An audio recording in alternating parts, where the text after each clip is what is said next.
loobin ng Panginoon na makabalik ako rito. Opo. Gaya na sinabi ko, laban lang, magpakatataga. Thank you. Pagpasensyaan mo na to 5,000, ha? Okay po, Sir Frankie. Thank you so much po. Walang ano man. Pasalamatan lang natin lagi ang Panginoon.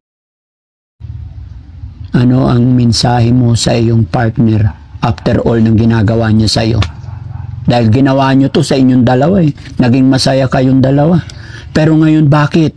Nung hirap na, bigla kang iiwanan. Ano mensahe mo sa kanya?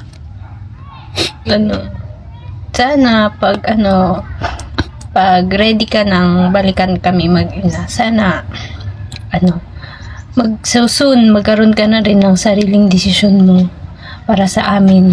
And sana maging lesson yung mistake mo sa'yo. Kasi may anak ka na, babae pa man din. Sana lang yung mga ginagawa mo, maging masaya ka at huwag mong pagsisihan. Iyaan mo, kahit mahirap yung buhay, lalaban ko tong anak ko. Very good. Para sa kanya. Yun lang, sana masaya ka. May tanong ako. Pwede mong sagutin, pwedeng hindi. Sige. Mahal mo pa rin ba siya? Sa ngayon, sir, parang siguro, sir, nakikita ko pong parang hindi na rin. Para sa akin, sir, hindi na. Kasi lahat po ng pinagdaanan ko, sir, ginawa ko pong motivation yun, sir, eh. Para makalimutan po yung kung ano yung man yung nararamdaman ko sa kanya. Kasi, sir, gusto ko pong makita siya isang araw. Yung wala na lang po siya sa akin. Okay. Dahil po sa ginawa niya. Parang deadman na lang po siya. Naniniwala ka ba sa plan ni God? Opo, sir. Yes, that's right. Totoo yan, no? Opo. Alam mo kung bakit nangyayari sa buhay natin minsan yung mga ganito, kahit sabihin nating ayaw natin. Minsan, nagpipray tayo sa isang bagay na gusto natin. Pinagpipray natin na makamit natin to. Pero bakit may binibigay siya na hindi natin gusto? Di ba? Ibig sabihin kasi nun, yung mga bagay na pinagpipray natin is hindi pa nauukol sa panahon. At maaaring yung mga pinagpipray mo is hindi nakakabuti sa'yo. At kung bakit masakit yung binigay niya sa'yo ngayon, dahil may plan si God sa buhay mo. Maaaring tinuturuan ka niya or binibigyan ka niya ng leksyon para maging mas matatag ka at ma-manage mo yung plan ni God na ibibigay sa'yo. Gusto niya maging mas matibay ka pag umabot ka na sa puntong ipagkakaloob niya. Kaya nangyayari yung mga buhay natin na ganito. Kaya kung ano man meron pinagdadaanan tayo, wag natin sumbatan si God, but cause magpatuloy tayo magtiwala kay God. Yes. Okay? Opo. Okay. Bakit mo naman nasabi sa akin na magkaroon siya ng sarili niyang desisyon doon sa asawa, partner mo? Kasi, sir, dati po, ay yung unang reason niya, sir. Kasi, sir, kapag pinili po niya kami, yung mother niya, paiistapin po siya sa pag-aaral. Kapag pinili niya po yung mama niya, magpapatuloy pa rin po siya sa pag-aaral. Kaya, parang mas pinili niya po yung nanay niya, sir. Nasundin para po makatapos siya ng pag-aaral. Pero nung kayong dalawa pa lang magsimula, hindi kasali si nanay, no? Opo. Pero ngayong may bunga na, ba't nakasali na si nanay? Kasi, sir, tsaka si mama niya po yung nagbibigay po ng pang-aral niya. Kaya, parang ganun, sir, challenge. Siguro, sir, pag si mama niya po nagbibigay ng lahat sa kanya. Siya yung nagde-decide, ganun. Siyempre, kahit anong gawin mo, apo pa rin niya yung anak mo eh. Anong mensahe mo doon sa kanya? Hello, tita. Bati na tayo. Charot. Hindi, po. Tita, sana po, kung ano man po yung naging, natin, naging, samaan po ng loob. Sana po soon maging okay din po tayo para po sa apo ninyo. Very good. And, pagpipray ko po lagi, tita, na hindi po hanggang dito lang yung abot namin mag-ina para naman po hindi na po kami tignan ng mababa pa po sa mababa. Oo, tama yun, anak. Lagi ka magpakumbaba. Opo. Tandaan mo, ang nagpapakababa ay siyang Siya po. itinataas ni God. Opo.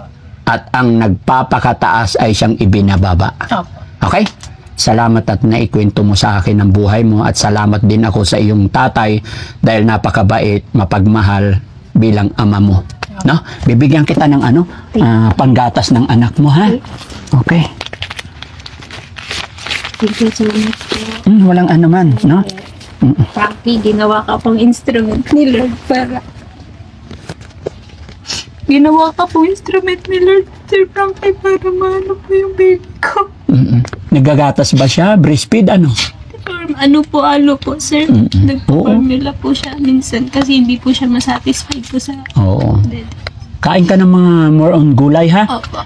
Loobin ng Panginoon na makabalik ako rito. Opo. Gaya na sinabi ko, laban lang, magpakatataga. Thank you. Pagpasensyaan mo na to 5,000, ha? Okay po, Sir Frankie. Thank you so much po, sir.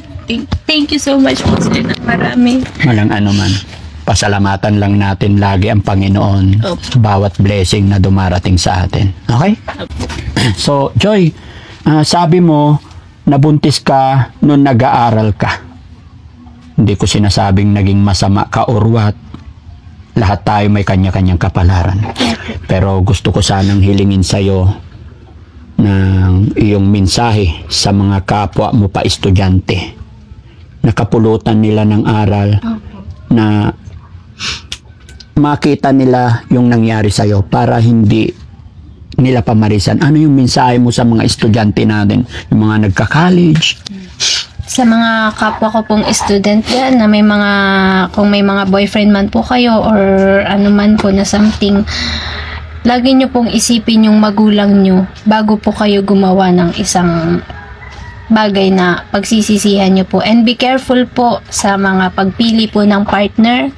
And sana po maging wise po tayo sa pagpili ng lalaki. Kasi sa mga lalaki po, wala pong mawawala. Sa ating mga babae, malaki po yung mawawala.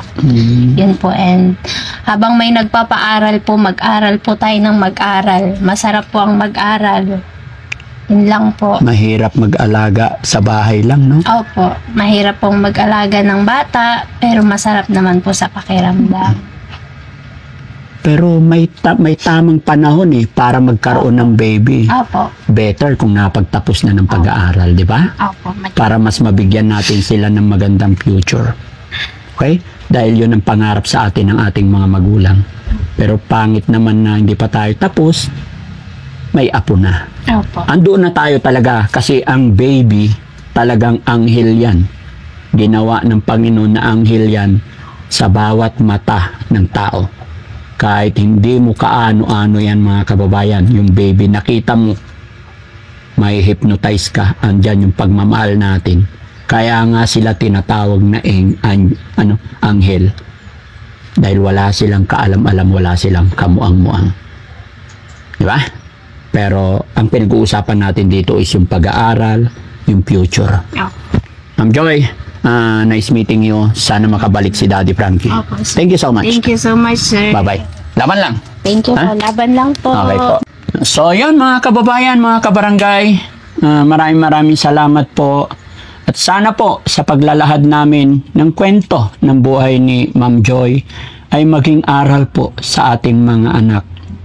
Sa mga nag-aaral pa, ayon sa kanya, pakaingatan natin bawat desisyon natin. Piliin natin yung pagkakatiwalaan natin. Dahil mga lalaki talaga magagaling mambola. Makuha ang lahat, sasabihin lang ang lahat, makuha yung ninanais. Although hindi naman lahat mga kababayan, marami na rin nangyaring ganyan, pero pagdating sa dulo, pinapanagutan at nagpapakalalaki. Kaya lang mag-ingat po tayo, ayon kay Ma'am Joy, dahil may mga hindi nagpapakatatay. Nagpakalalaki lang sa umpisa at hindi na nagpakatatay. So ayan mga kababayan, mga kamarangay, maraming salamat po. At ako po si Daddy Frankie, anak ng Pangasinan. Masasabi ko sa inyo, love you. Mahal ko po kayong lahat. At syempre mga kababayan, ako'y magpapaalala lang po, baka may hindi pa nakasubscribe sa aking YouTube channel, Daddy Frankie po. At may premiere po kami tuwing 7:08 ng gabi. para lubos ninyo po akong makilala at lubos nyong makita kung ano yung programang ginagawa namin. Panoorin nyo po tuwing 7 o 8 ng gabi. Ganon din, suportahan nyo rin po ang YouTube channel ng aking paboritong asawa, si Aling Rochelle Vlog. Baka hindi pa kayo nakasubscribe, puntahan nyo po mga kababayan. Makita nyo rin po yung kalagayan ng paborito kong asawa. Maganda po yun mga kababayan, promise. Maraming salamat. God bless po. Love you all po. Bye-bye. Lobat ka na ulit? Oo, paano? Tapos ka na? Ang bilis mo naman kasayaw.